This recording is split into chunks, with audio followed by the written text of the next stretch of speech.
Hi folks, I am so pleased to be here today with Rob Mermin, known to most of you as the founder of Circus Smirkus.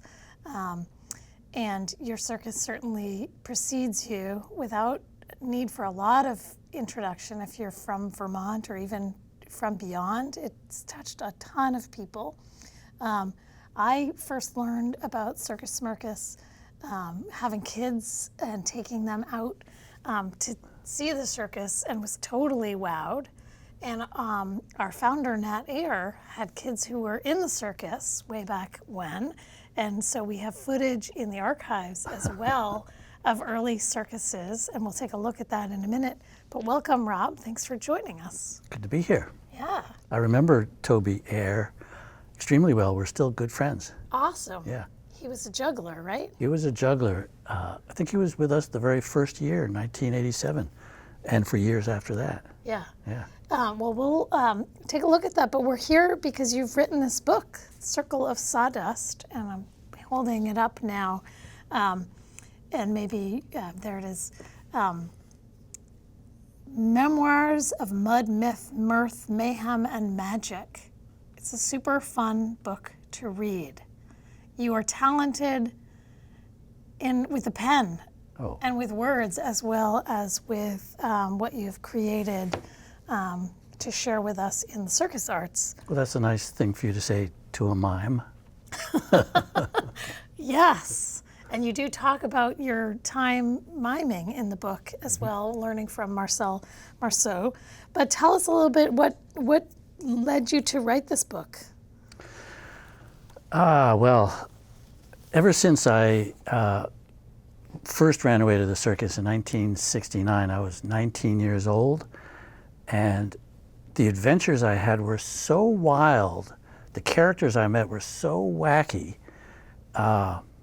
and the world of circus, the European circus culture, was so interesting that when I would come back here to the States, talk to my friends and family and try to explain, nobody really understood what I was talking about.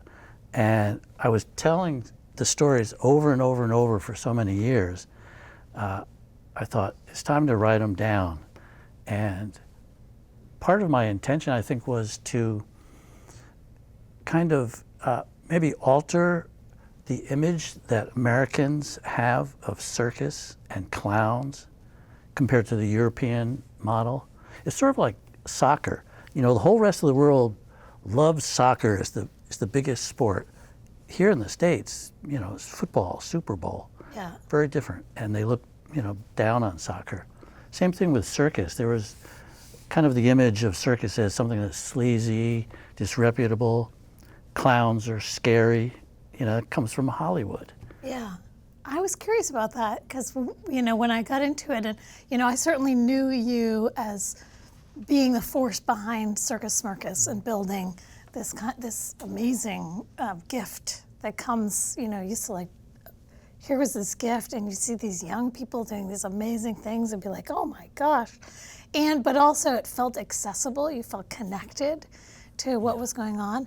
But reading about this, I was like, yeah, where did this come from that we think of clowns as scary and mimes as disruptive and irritating? What's that? What is that about? Yeah. Well, did you grow up being afraid of clowns? I grew up feeling disconnected. I didn't have much of a connection either way. Yeah, well, I didn't either. You know, I had no aspiration as a kid to grow up and, you know, be in a circus or be a clown. I had no real experience with them. But I think it's from Hollywood, it's from, you know, Stephen King novels, the horror, you know, a serial killer putting on a clown mask. Yeah. I mean, of course that would be scary. Yeah. Another different version of that would be Ringling Brothers, Barnum and Bailey clowns. Ringling Brothers would play in arenas that seat 20,000 people. So the clowns had to have a big presence, you know, the rainbow-colored hair and the very garish makeup and the very broad humor, slapstick. Yeah. So they could play to the big audiences. But if that same clown, who looks okay in the arena, comes close to you, or, you know, a little kid in the audience, it could be very scary. Yeah. Compared to the European tradition, which I write about in the book, some of the beloved master clowns that I worked with from Italy and Switzerland and Spain and South America, it was not garish makeup, not bright colored wigs. It was more, like you just said, connection with the audience. A clown could be sort of like a favorite uncle at a family reunion, would be telling the same funny stories, and you've heard them before, but you like to hear those stories because you like to hear it from that person. Yeah. Well, one of the things that I got out of this is the sense of empathy that you need to have to sort of feel and read the audience. You talk about in some of the stories that you're doing, the circus in Copenhagen, and then the very first circus that you joined. Maybe just tell us a little bit about the very first circus you joined and what it was like to first step into the ring and to feel the audience's energy. Well, the first circus I bumped into, I was hitchhiking around England looking for a circus. I wanted to apprentice to, some master clown and learn the trade, so I thought. And I bumped into the Hoffman Circus, which was billed on all their posters as the wildest show on earth. That was in Wales? It was in Wales when I found them. And I asked for a job, figuring, I'd be a roustabout helping put the tent up and down. But right away, they took me on, and I mentioned something about wanting to learn from the clowns, and they said, "Clown? You're a clown?" I said, "Well, I had taught myself how to juggle and walk the wire and some things like that, but I'd never been in the circus before." I didn't tell him that. He said, "Well, the matinee show starts at 4 o'clock. Put on some makeup, let's see what you can do." Basically, that was it. They threw me into the ring with the two other clowns. One was a big, burly German fellow, Charlie, and the other was Little John, who was a dwarf, a young fella. He could walk the wire and he could juggle. But those were the only two clowns in the show, and I got thrown in with them, and we did it. First thing was an animal walk around, and Little John was walking around, just walking the donkey around, and Charlie was doing some clown thing. They wanted me to walk the camel around, but when I got the camel, this huge beast, the five Hoffman brothers just picked me up bodily, tossed me onto the one hump, no saddle, no ropes, no nothing, and whacked the camel, and he went running in the ring, and I'm bouncing up and down, trying to, sliding down the hump, crawling back up. That was my first entrance into the circus ring. And I thought, I could do this. So you were enjoying yourself? Yes. Well, at the same time I was thinking, what in the world have I gotten myself into? Yeah. The second thought was, this is going to make a great story when I'm older. Yeah. So let's see what happens. Yeah. So, tell us, so you're about 18 and you do that, and you did that with your friend John, and I thought it was interesting when you talk about Little John, who was in the circus, and then you were with your friend John traveling. From college, you talk about this in the book. And in fact, at some point I'm like, is this for real? Are these stories for real? And then you corroborate. It was a great moment where you go back and corroborate the story. Talk about, you were like, am I really remembering this correctly? Yeah, that's right. Because like I said, I had told these stories so often, and they were wild stories about the Hoffman Circus especially. And it was 30 years later, I called up John, who was a friend of mine from college, who came over with me for a few weeks, who had no desire to join the circus, but I kind of dragged him along. And I called him and I said, "John, this is Tex." The Hoffman brothers call me Tex. They didn't know my real name. They just knew me as an American, so I must be a cowboy, right? Yeah. And he said, "Tex, is that you?" And I said, "John, did this really happen? And this, and the camel, and the..." And he corroborated everything. Yeah, that's cool. It just goes to show that, in the circus, any stories you tell will be true. Yeah. The wilder they sound, the actual truer they are. Yeah. So what was your family, what was your upbringing like that one inspired you or allowed you to head off at 18 and think about joining the circus in Europe nonetheless? Well,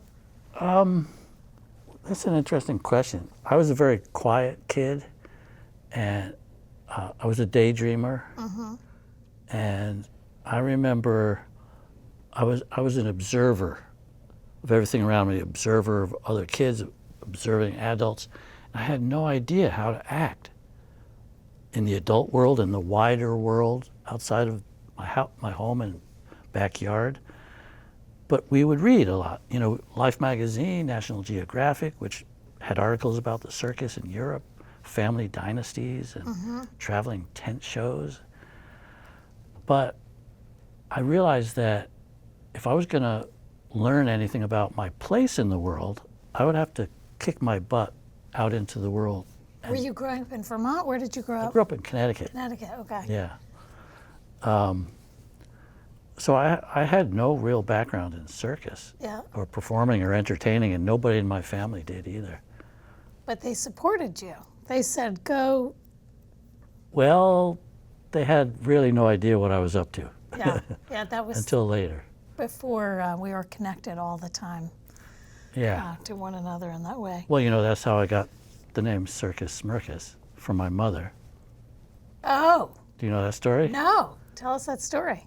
Well, the first time I was heading off to Europe to hitchhike around and join a circus, I said to my mom, I said, Mom, I was so idealistic. I said, Mom, I'm going to go find a circus, an old traditional European circus, and learn from some masters and learn how to make kids laugh and contribute to the world that way. And you know, I went on and on and on. She looked at me. She said, Circus Smirkus. Go get a real job in a bank. That was it. You know, it's very Yiddish. Yeah. Circus Smirkus. Yeah. And it was much later, you know, years later, when I started my company, I thought, Smirkus. Yeah, cool. Homage to your mother. Yeah. So besides that connection to John, did other things emerge for you when you were writing this memoir? Did other things sort of come out of your memory the way, you know, I think about when you get up in the night after you've had a dream and you start writing and then it just all flows out. Did other things surprise you? It was surprisingly actually easy to write these stories because, as I said, I've told them so often.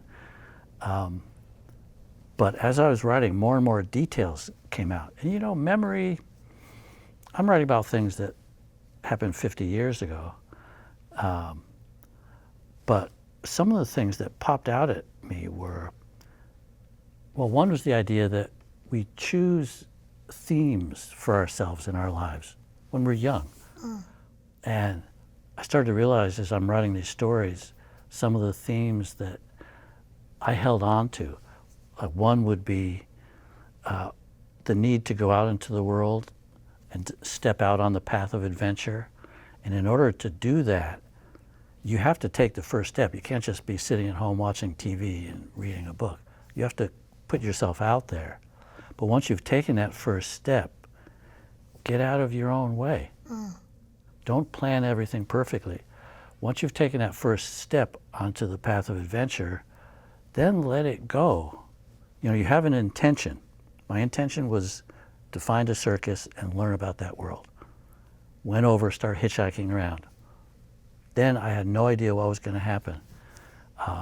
Then you leave it up to Providence. Yeah. You know, fortune, destiny, Providence, whatever you want to call it. But there's some force that starts to work through you when you put your intention out there, but then let it go. Don't. Yeah, it is a theme throughout this book, which is also, if I had already said, enjoyable to read. This idea, it's almost a sense of, there's almost a Buddhist quality that arises from being, my sense from being a clown. Again, where you have to pay attention, you have to be mindful, you have to observe what's going on. You talk a lot about, in the Copenhagen Act, mimicking the other acts. Oh, parodies, yes. Parodies, which are a kind of mindfulness and awareness, and then a turning the world upside down, and then following, like when mistakes happen, following that path along. That's another theme that came out to me, anyway, as I'm writing these stories and thinking about it, was that, yeah, you know, one of the jobs of the European clown was to do parodies of these amazing stars that would come and do the most incredible athletic things up in the air, tight wire walkers and trapeze artists. So we would make parodies of that. And the artists loved that because it was showing that one of the ways to get through life and all the trials and tribulations that life throws at us is to have a sense of humor. And it was part of the clown's job in the European circus was to deflate the supposed arrogance of these beautiful stars that are up there. But also, another theme that came out for me was that once these beautiful stars take off their spangles, then they're putting on their work gloves and getting right out there with the roustabouts and taking the tent down and helping out with this and that. Very down-to-earth lifestyle. And that's something that seems to be another theme throughout this book, is that I had set out to look for a lifestyle, an unconventional lifestyle of renewable adventure. And circus was my path for doing that. How long did your sojourn in Europe and the European circuses last? Let's see. Through the decade of my 20s, various shows, 3 years in the circus building in Copenhagen, which was just beautiful. But then I wanted to get back into the traveling family circus.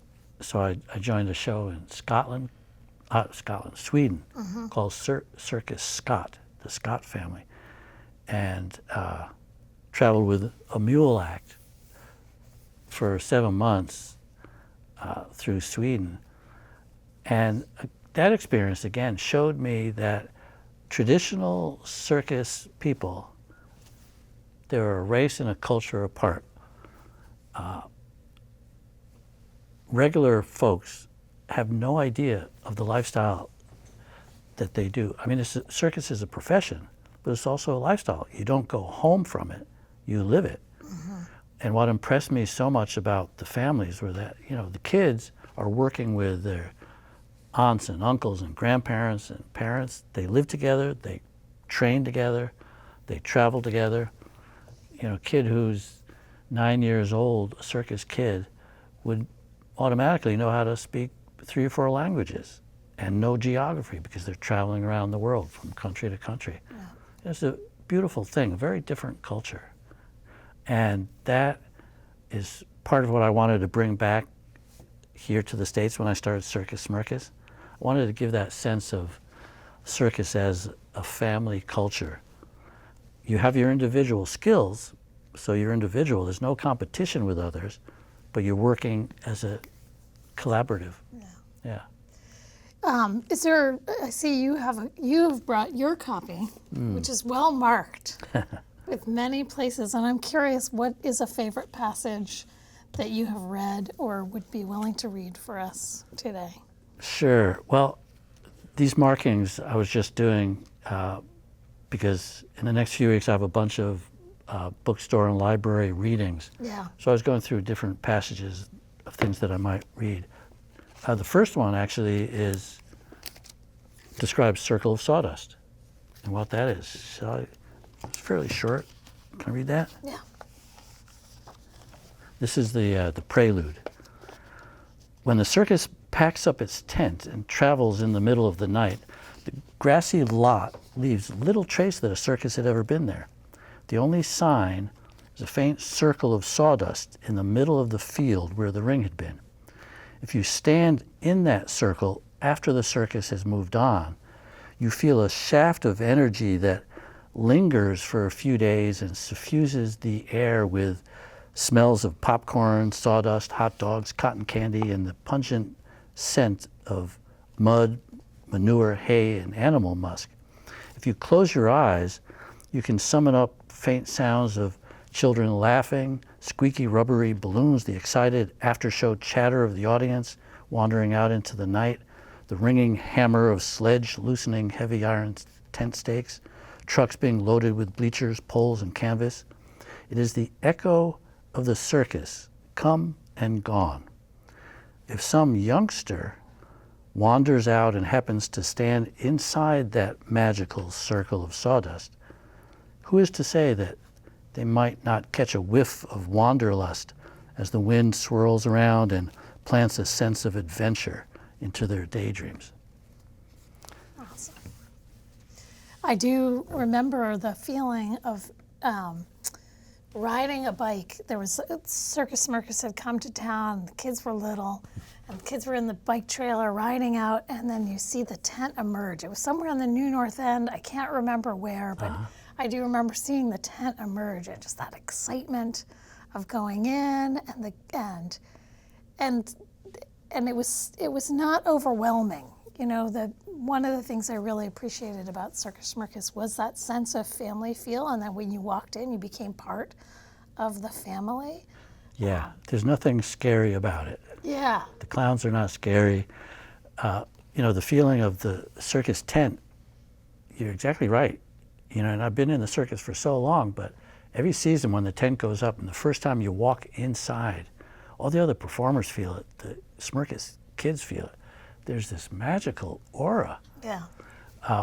When I was first telling people that I wanted to start a circus back in the 80s when I moved to Vermont, everyone said, well, get some performers together and, you know, go play in school gyms and places. I said, no. If I'm going to do it, got to do it right. You know, it was Huck Finn, Tom Sawyer, who said, if you're going to do something, do it with style. Mm-hmm. So I said, I have to create the magic that I experience, and that's not going to happen in a school gymnasium. It's going to happen under a tent. So that's the first thing I bought with whatever money I had. Was the circus tent. Yeah. And what year was it that Circus Smirkus started? Yeah. 1987. Yeah. So let's take a real quick look together at this. And we've started this here, and I think you'll see yourself. So this is footage from the CCTV archives that Nat Air recorded again. I think he was there because his son Toby was in the circus. In the first year. In the first year, and we'll just see a little clip of this footage. There's a bunch of material that's not yet digitized in the archives. Ladies and gentlemen, this is the Soviet American Youth Circus, but we have a problem. The Soviets haven't arrived yet. You know, international flight departures and arrivals a little bit late. We're waiting for them. If you don't mind, we're just going to have to wait a little bit longer. So maybe we can go back there and start. Just have to wait. Sorry. Rob, you must be kidding, because we have to do the show. Yeah. Rob, the show must go on. Yeah, right. Show us go on, of course. Hey,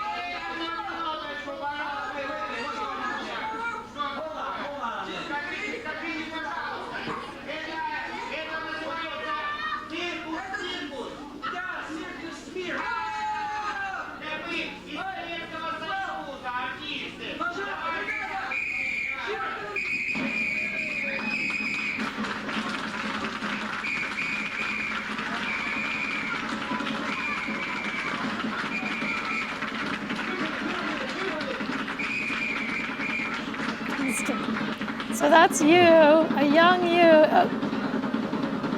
Yeah, well, that's when. It's hard to stop watching. It's so exciting. Welcome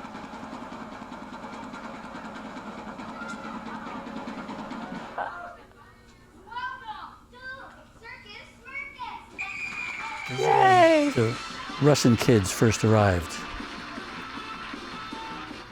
And so the shtick was, I mean, they were there. Well, they weren't not there. They had no. Actually, this is really what happened. We had been waiting for them to arrive from the airport, but their visas came late, and they arrived like the day before the opening show, so we had no chance to really rehearse together. So I made that part of the opening of the show, explaining to the audience, sorry, we all expected the Russians, but you know, their visas were late, and then they come running through the audience, the coaches and the kids, and I'm saying, quick, get your costumes on. The show's about to begin, and then they start performing together. So what's amazing to me, these are such an amazing group of talented kids. This is the second year this circus has started. How did you get to this place in 1 year where you've got a tent, you've got an act, you got performers? Tell me a little bit about the path of the founding of Circus Smirkus. Well, that's circus magic.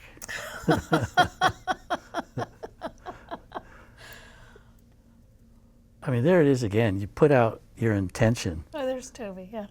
And that's another theme from my life, is that hang on to your idealism, because there will be naysayers, obstacles all along the way. The first year I had the idea of creating something like Circus Smirkus, I was 20. And it wasn't until I was 37 Yeah. that it actually happened. And along those years, 17 years, ups and downs, and talking to people and getting more experience, and talking to arts councils and trying to raise money, and I wasn't getting anywhere. And there were several times when I just lost the impulse. I said, I can't do this. It's not going to happen. But I hung on and finally found the right people who could see my dream, had the right kind of imagination and skills, and said, Rob, here's what you need to do. We're going to help. Cool. Let's do it. Yeah. And, at the beginning I said, do you have kids of your own? And you said, I have thousands. And it's really true. Like, thousands of kids have gone through Circus Smirkus. And Yeah. God, I mean, I remember going to shows and being like, oh, there's that guy who's still there, who's still there, who's see still them grow there. up. And then you see them grow up. And tell me a little bit about some of the, what's gone on with the circus now? How has the circus grown, and how is the family dispersed? Family's getting bigger and bigger. The joy for me is now watching the kids, like Toby, who had been there in the beginning, have grown up. They have their own kids now. They're bringing their kids to Smirkus summer camp. So their own kids are starting to learn circus skills. And many, many of the alumni are coming back as coaches.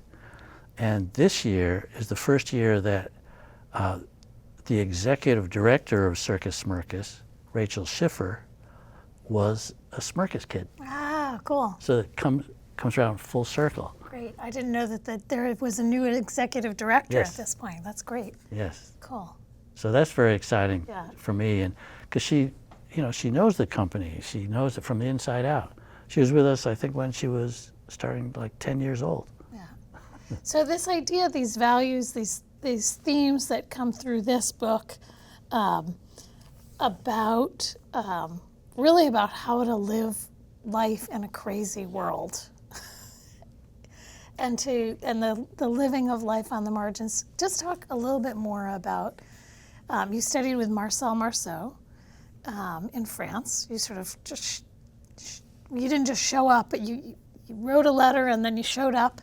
And It was the first year he was starting a mime school in Paris, and again I just showed up. There was no audition process or anything, and I showed up and I was in. yeah, That was it. And he became a lifelong mentor. And I feel so lucky, for anyone who has a mentor in their life, they'll know what I mean. Someone who maybe sees potential in you that you don't see, and leads you in a direction that maybe you had no idea you could go in. Marceau gave me kind of a world view, how to feel and see the invisible around us and project your intention out and make connections with people that way, through the art of silence and silent communication. and I use that with my dog Rufus. We performed together for 15 years, and it was silent communication between me and the dog. You know, he was not trained. I didn't give him instructions for doing things, but he would see my intention for something, and then I would try to communicate that to him, kind of mentally, not through words, but through image, and then I would try to pick up his intuition, his image that he was putting out to me. I mean, it's so hard to describe. Yeah. Well, you're describing again, like, and it comes through in the book, the sense of like empathy that you need to have. Yeah. For example, yeah. the act that Rufus became famous for is doing pantomime. This happened when I was working on a pantomime number where I was eating and drinking and taking, you know, bites of apples, and he would see me. He would come over and he would stare at me doing this. And I looked over at him, and he actually sat up begging for some fruit. He never did that. I never taught him to sit up and beg. So I remember I had no food, so I took a piece of this invisible food, brought it down to his face, and he went.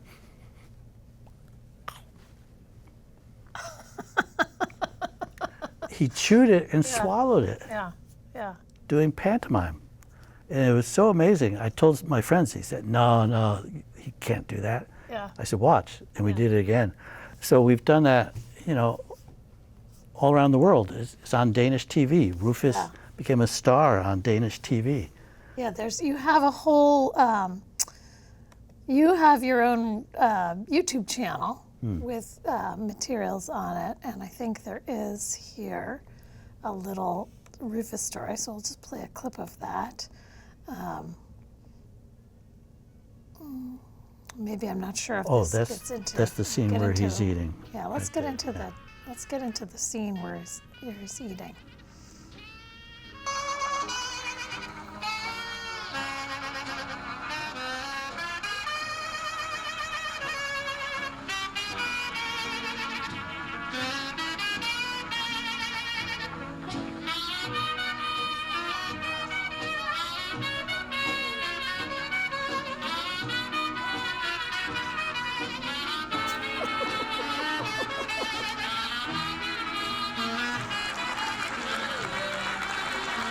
So focused.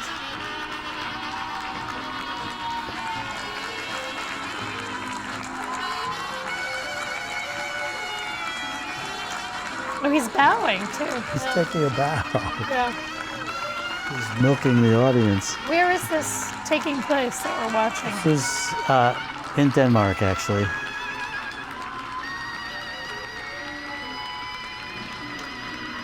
It's on a stage. Yeah.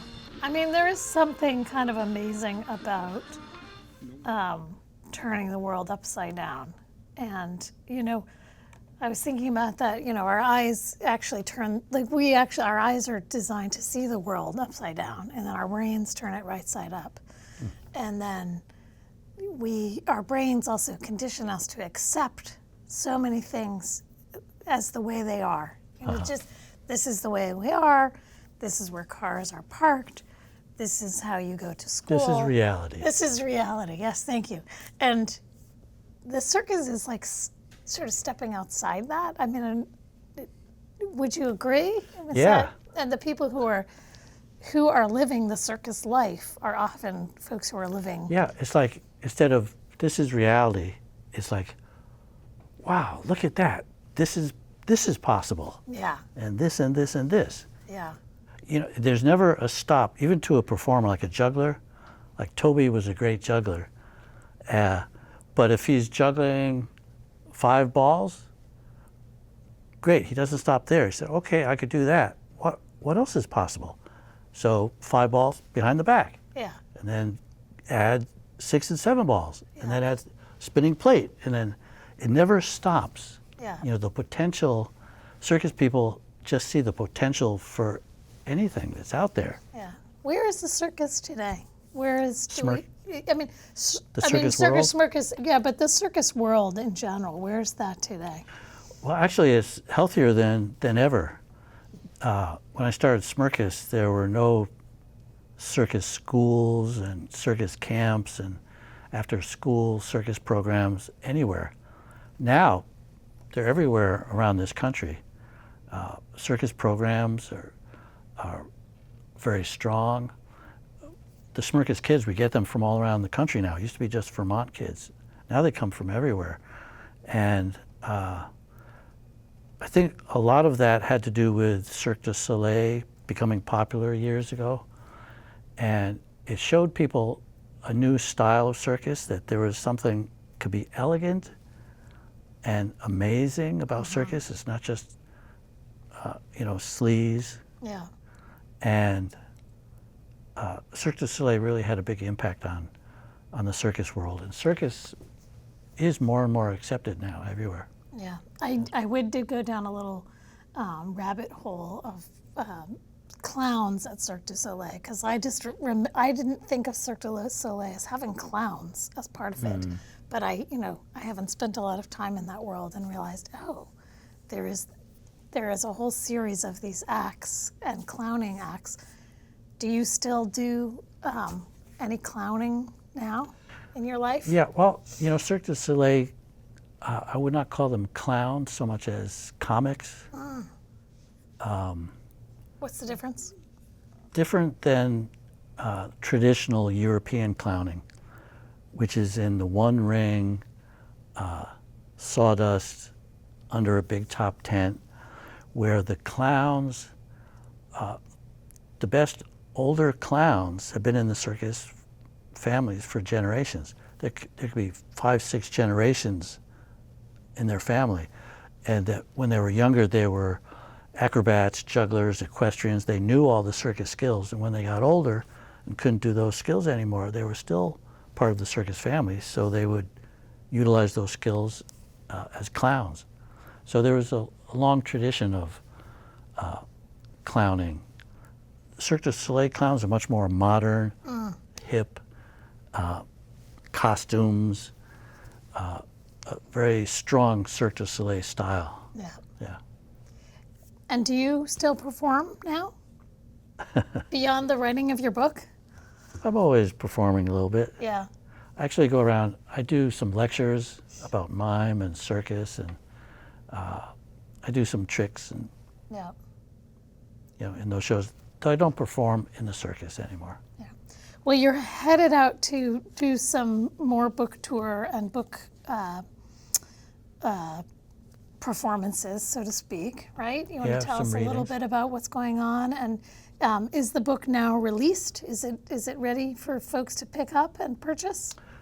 Just about. I think the Okay. official publishing date is next week. Okay, great. But if they can pre-order it on Amazon, and they should get it in a week or so. Yeah, it's definitely worth spending some time with. Thank you. I did enjoy and have been enjoying it. I'm partway through and enjoying it very much. Well, actually, the first book launch will be at the Kellogg Hubbard Library in Montpelier,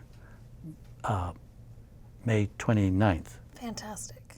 at 6:30, and there will be books for sale there. And Great. yeah, So, and it's great that it's at the library, a public institution yeah. that's supporting this.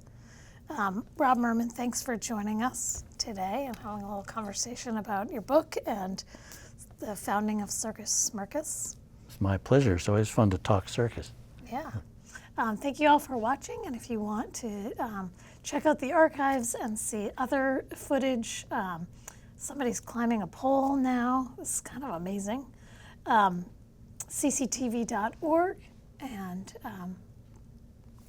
we're out.